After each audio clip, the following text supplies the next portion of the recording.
Thanks, Andrea. I think now we are ready to move to the second paper. Rimmy? Thanks, Joao. So our paper is titled The Life Cycle of a Bank Enforcement Action and Its Impact on Minority Lending. It's joint work with Byung-Chan An from the University of Utah, Robert Bushman from UNC, and Anya Klemenova from the Federal Reserve Board. I would also like to thank the organizers for including our paper in this conference. We are really excited to get feedback from this audience. So I want to begin by providing some motivation for our work. Mortgage lending is a large consumer finance market of outstanding loan amounts of about 10 trillion in 2019. There's research that shows that home ownership conveys economic, social, and... comes to bank branch networks, and most small businesses have bank accounts. Oops, someone is on mute, or we are having interference. Sorry, Rimmy, we'll mute. Audience, please remember to mute, to keep yourself on mute.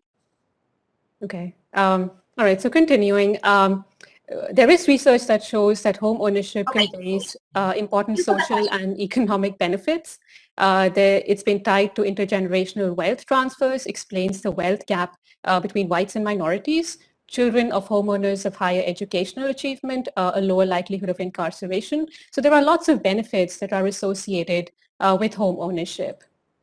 But despite over 50 years of legislative initiative, mortgage lending discrimination still remains an important issue and is still the subject of ongoing research and policy considerations. Although algorithmic traders have to some extent reduced the disparity, the issue of discrimination in lending has not completely gone away. And therefore, in this paper, we aim to study the special role that bank regulators and supervisors play in shaping banks' lending decisions with respect to minority borrowers.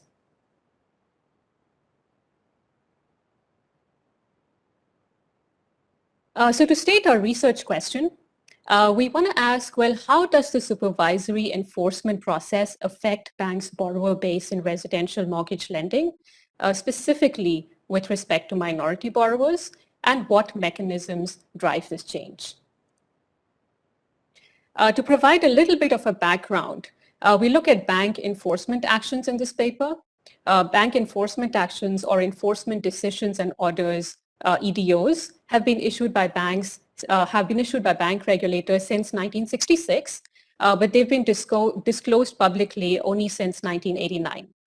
These are a measure of last resort. They force banks to take corrective actions. And in this paper, we focus on the most severe types of bank enforcement actions. Enforcement actions are disruptive for banks because they force banks to take actions that they normally would not have. So for example, EDOs force banks to cut risky lending, to change management, to increase capital and provisions, as well as improve their internal control systems. And therefore, this is where we start our analysis. Consistent with this idea that enforcement actions are disruptive for banks, we find that deposits and deposit market shares decline after an enforcement action, and they revert thereafter. Banks in our sample rely heavily on deposit funding. They have a loan-to-deposit ratio of 79%. And so consistent with this idea, we find a corresponding decline in total loans and commercial loans. However, what is surprising to us is that there is really no significant decline in residential mortgages, which causes us to explore this further. We find that banks that receive enforcement actions expand their geographic footprint in lending to minorities, which we define as non-white borrowers. But this increase in minority lending is not driven by an expansion into majority minority counties. We find that the portfolio share of lending to minorities also increases by 2.5 to 6% after a bank receives an enforcement action. The mean is 6.5%, and therefore this increase is economically significant. We find that at the county level market share in mortgage lending to minorities also increases by 0.87% to 1.41%, which is also economically significant.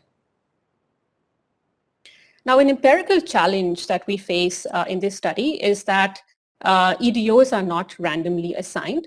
So it could be that local economic conditions that result in a bank receiving an EDO could also be driving this increase in minority lending.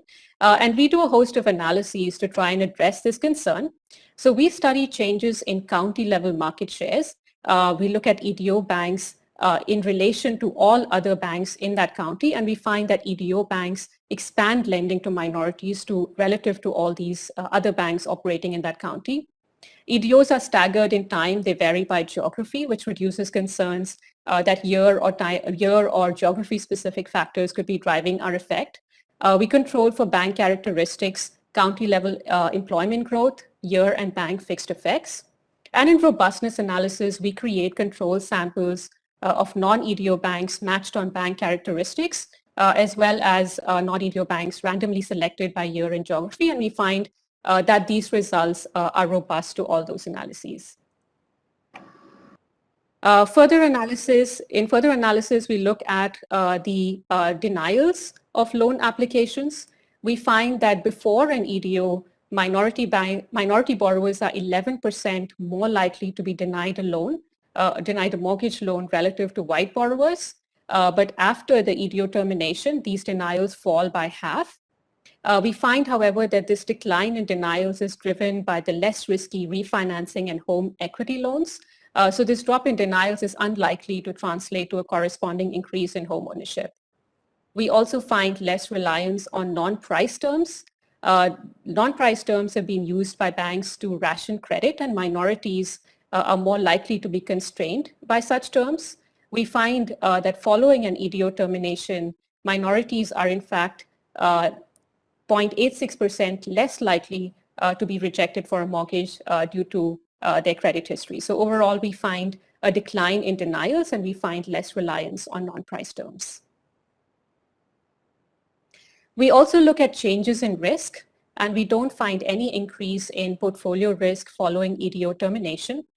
We find, in fact, a decline in total non-performing assets, a decline in non-performing residential mortgage loans, and no change in the share of risky loans in total residential mortgage lending at the county level. Risky loans are defined as higher priced closed-end mortgages. So our results thus far indicate that EDO banks face disruptions in deposit generating and lending abilities. However, this decline in loans does not extend to EDO banks' residential mortgage portfolio. We find that the portfolio and county level market shares of loans to minorities increases. The decline in denials of mortgage applications from minorities. However, this is driven by less refinancing, by less risky refinancing and home equity loans. We find less reliance on non-price terms, and we find no increase in the riskiness of loans. So the obvious question now is, well, why does this happen? Why is it the case that lending to minorities increases following EDO termination? And in the paper, we propose several potential mechanisms and we test them. So for example, there could have been improvements at the bank that remedied issues at the bank. So for example, if there was a violation of fair lending laws, then fixing these issues at the bank would naturally increase lending to minority communities. Enforcement actions would also force banks to review and update their risk assessment procedures. For example, banks might use additional sources of information that might increase lending to minority communities. EDO banks might be increasing lending to minorities to manage their capital ratios because residential mortgages have lower risk weights. Therefore, these banks could report a higher capital merely by shifting their portfolio allocation to mortgage loans, and such shifting might only be possible if they lend to previously underserved borrowers. Banks might even be catering to regulators to gain future leniency. EDO banks, they lose credibility with their regulators, and therefore they invite greater scrutiny in the future. Regulators may exercise forbearance towards banks that lend more to minorities. And finally, an increase in competition from non-EDO banks may cause an expansion to previously underserved borrowers. So we conduct several tests to test these different hypotheses. And we find evidence consistent with improvements at the bank as well as catering to regulators to gain future leniency, driving our results. So like I mentioned before, EDO banks are less likely to deny credit based on non-price terms following EDO termination, and this suggests that there have been credit assessment changes at the bank. We also find no increase in the riskiness of loans post-EDO termination. We find also that EDO banks that are in fact more likely to witness greater improvements increase lending to minorities more. So these are banks that operate in states with stricter regulators and banks that received more severe EDOs. Severity of an EDO is defined as the length of time that it takes to exit an EDO. Banks with stricter regulators and more severe EDOs may also have greater incentives to cater to the regulator.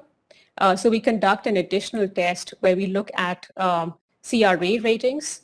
We find that banks which have low CRA ratings in the pre-EDO period increase lending to minorities more. Banks need to maintain a satisfactory CRA rating if they plan to expand or make any substantial changes to their operations, and therefore this is consistent with banks catering to regulators. So to summarize, in this paper we explore the impact of bank supervision and enforcement on the bank borrower base. We find that EDO banks increase lending to minority communities following EDO termination, and we find evidence consistent with improvements due to the enforcement process as well as banks catering to regulators driving this increase in lending to minorities. However, we also find that this increase in lending is driven by less risky refinancing and home equity loans, and therefore the decline in denials is unlikely to lead to a corresponding rise in home ownership among minority communities and the benefits that home ownership accrues. And that's all I have.